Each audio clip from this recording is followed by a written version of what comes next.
Anyway, we really do hope you like the story. Have fun! See you at the end.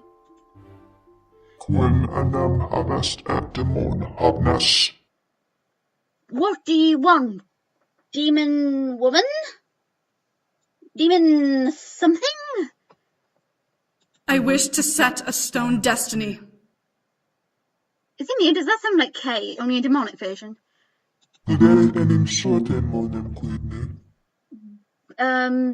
What is your reason for wanting a stone destiny? Because the fate of the Abyssal Plains is in the hands of the wrong man. I must set things right. So we're talking about the Demon Lord, right? Because clearly nobody wants him on the throne, especially for ruining weddings, among other things.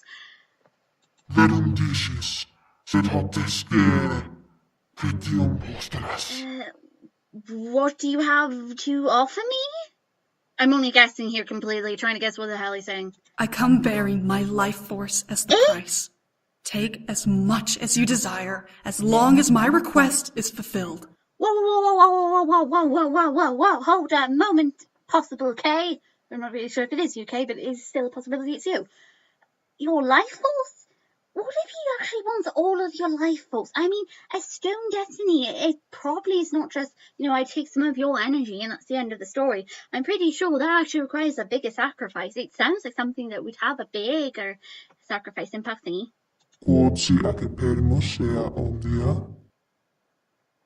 I'm assuming possibly, what about you? Are you sure you're willing to be okay with this sacrifice, which is your life, possibly? I don't know.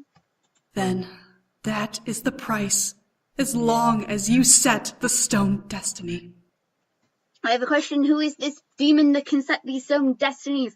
And how come we didn't go to him in the first place? Why did people not just go to him and tell him, please, set it that the demon lord, is nice? Or that the demon lord died of old age suddenly with no good reason at all. You can tell I don't even know what to say at this point. Absolute silence. I could have sworn I swear that last part of the word there sounded like you were swearing. You have a deal. I don't know. That was my best guess. Take it or leave it. My name. Oh no, I hate that music. That music means something bad's happened. My name is Twinkle. I'd almost forgotten it.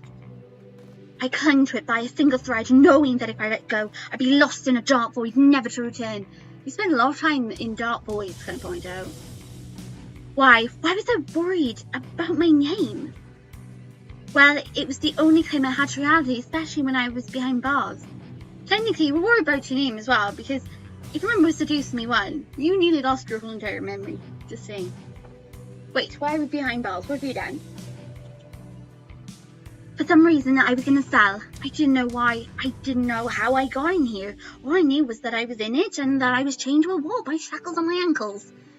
I didn't want to accept the bars are real. I didn't want to be in a cell. I didn't want to smell that junk stench of blood and sweat emanating from all around me. But I had no choice in the matter.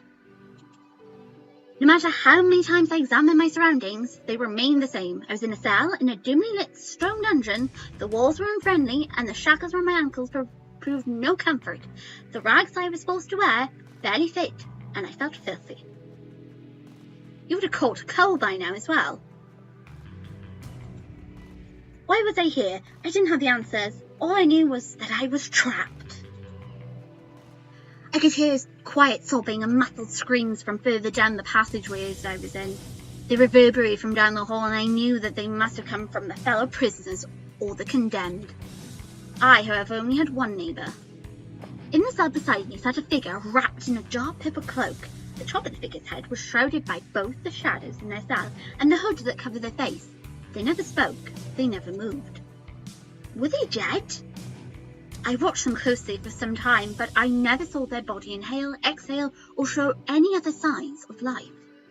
I didn't wish to think on it further, so I turned my head away. What was happening? I opened my mouth to shout, hoping that maybe someone would hear me and give me some sort of clue as to what was going on. As I tried to command my voice to speak, however, the sound of a large door opened, echoed through the dungeon. I turned my head towards the direction of the sound and watched as the hall slowly began to brighten, like there was a torch moving towards my cell. I stared wide-eyed at what was approaching. Moving towards my cell was a man I recognised, one that had been close to my heart and now had a look of cold disdain in his eyes. My heart pounded as his name reverberated in my head. James. Wow, you got here quick. I thought you were supposed to be walking down the corridor slowly. You literally just slid right in there.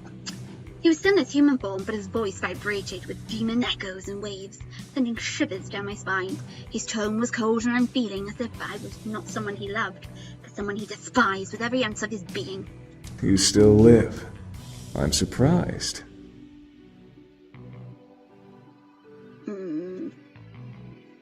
Suddenly, from the cell beside me, the Crowell's figure jumped up and slammed into the bars, gripping them as they snarled at James. I stared, now able to see who had been hidden by the cloak. You piece of filth! How can you dare show your face again? Apparently very easily, because he's just standing there. Diana?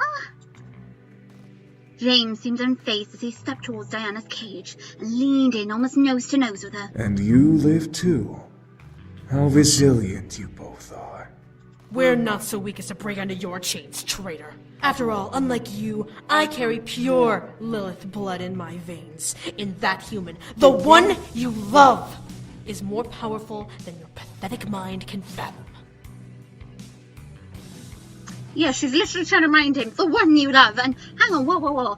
Pure Lilith's blood. I can understand that Diana's got pure Lilith's blood, but how come she's saying that James doesn't have it? I thought James was a pure incubi, a pure, demon. Does he not have the blood of, the actual proper bloodline? I guess because Diana's from the royal family, she has it, but he's also from the royal family. Is it only the ones, only Diana's family is from, the pure Lilith line? A direct descendant from Lilith? What was Diana talking about? Why was James acting like this? I opened my mouth to speak, but felt something hold back my voice. It was as if a vice had been tightening over my vocal cords and denied them any chance to create sound in my throat. James smirched and gripped Diana's chin, making her snarl louder. Anyone can be broken. It just takes time and patience, both of which I have in abundance. In other words, you don't have many people to talk to, do you, James? Moving on. Then again, I'm not surprised at all this after we saw, a lesson in romance with James, that short story. It doesn't surprise me anymore. Fucking monk! James tightened his grip on her chin, digging his fingers into her jaw.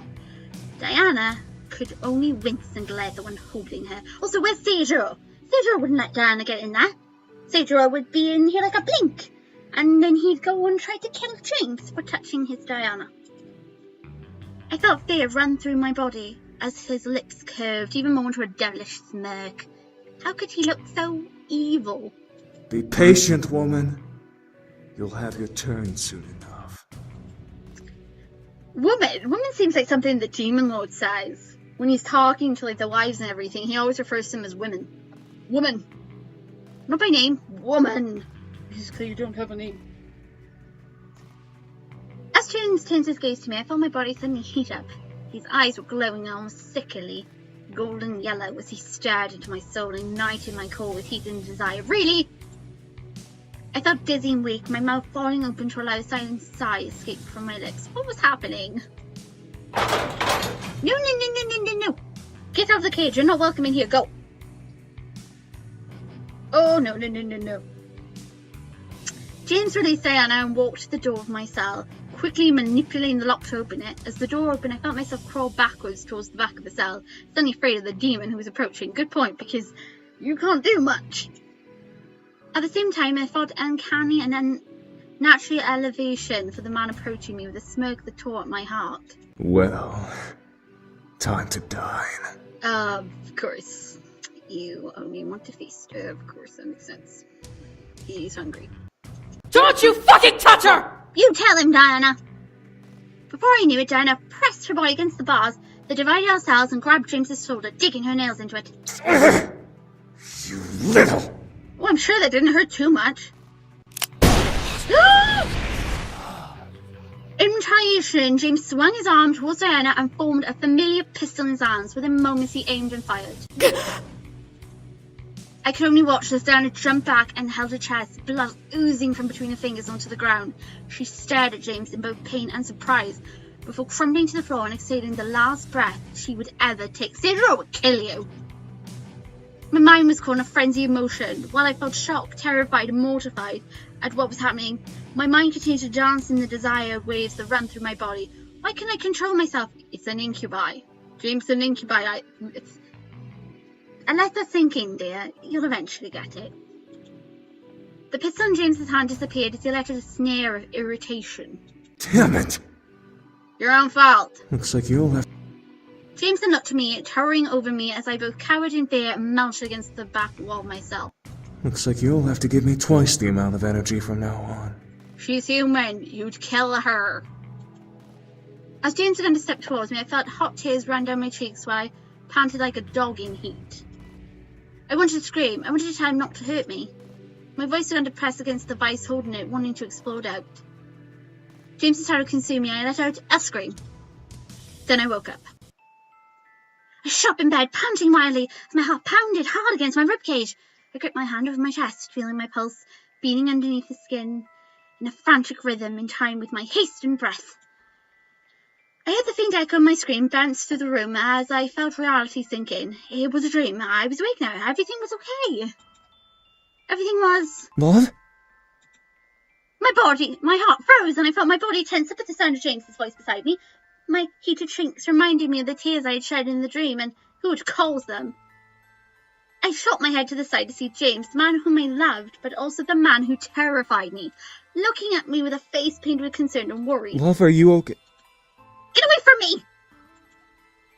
I couldn't control myself as I quickly rolled out of bed and pressed myself back against the far wall, staring at him in absolute terror. James only stared back at me, still shocked and now troubled. No mention. What a way to wake him up. He didn't move, most likely not wanting to frighten me further. Images of the dream had begun to replay in my head, replacing the James in the bed with the James that towered over me in the dark jail cell. My body shook violently from the memory, but soon my logic began to break the images apart, leaving me with the sight of James still in the bed staring at me. My thoughts slowly melted and I felt myself start to cry once again. This time my heart began to ache as I realized whom I'd yelled at. I lurched forward and practically jumped at James, who opened his arms wide and wrapped me in them as I landed against his chest. I'm sorry. I'm so sorry. Shh. There's nothing to be sorry about. It was only a nightmare. I'm right here. Shame James doesn't have the ability to go into dreams and stuff. James held me close to him as I began to cry into his shoulder. I continued to apologize to him, whimpering and sobbing like a child as the fear from the nightmare slowly began to fade away. James's hands simply ran over my head and hair, trying to calm me down. It had felt so real, and yet I knew that it wouldn't have been. James was right here, protecting me and comforting me, proving that love he had for me. He would never hurt me. Ever. Eventually I was able to calm down, and I looked up at the man holding me as he gently smiled down at me. Are you alright? Yeah, completely fine. Considering the fact that we had a nightmare where you tried to take her energy and you also murdered Diana, we're 100% fine. I nodded, earning a small squeeze of his arms around me. I naturally cuddled close to his body, desiring more of his warmth. What time is it? James gently hugged me tighter to his body as he looked over to his nightstand at his phone, which was docked in a fancy speaker charger. Ooh, fancy. It's 3:40 a.m. Oh, I'm so sorry. We still had a few hours before our alarms were set to wake up. Crap, right after our nightmare, we both of us up. I gripped James's shoulder and looked up at him apologetically. I'm sorry, I know you need your sleep. Please don't worry about it. My beautiful fiancé is much more important to me than sleep. Aww. Also, seriously, do all the guys in their sleep topless? I'm not complaining, I'm just asking. Just none of them want to keep their tops on anymore. As he said, fiancé, I couldn't help but feel my face heat up, letting a blush run along my cheeks. It was true, I was his fiancé. He'd asked me to marry him a couple of months ago, and I'd accepted his proposal, wanting to be his wife.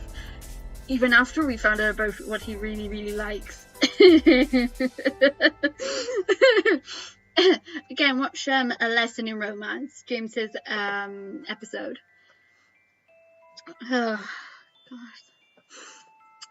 Just thinking about the idea of being with him forever made the imaginary butterflies in my stomach dance around happily and flutter their wings against my heart. It was a dream come true.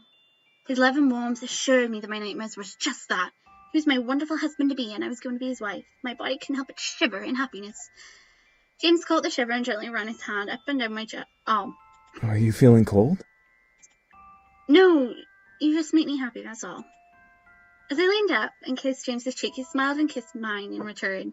His warm lips sent another euphoric shiver down my spine, and I felt joy run through my veins. I truly loved James. It wasn't long, however. It wasn't long, however, before I felt something gently brush against my hip. I looked up at James, cleared his throat in embarrassment. Raising an eyebrow, as well as growing a blush on his face, I looked up at my fiancé as he looked away from me. His face almost red as a tomato. I'm sorry, I can't exactly control my excitement when you say things like that.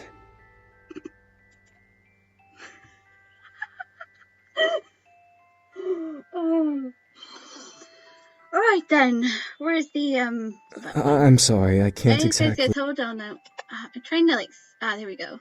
So, we're gonna save James, we're gonna save the saves for James. Let's go all the way over here. There's a lot of saves in here, by the way.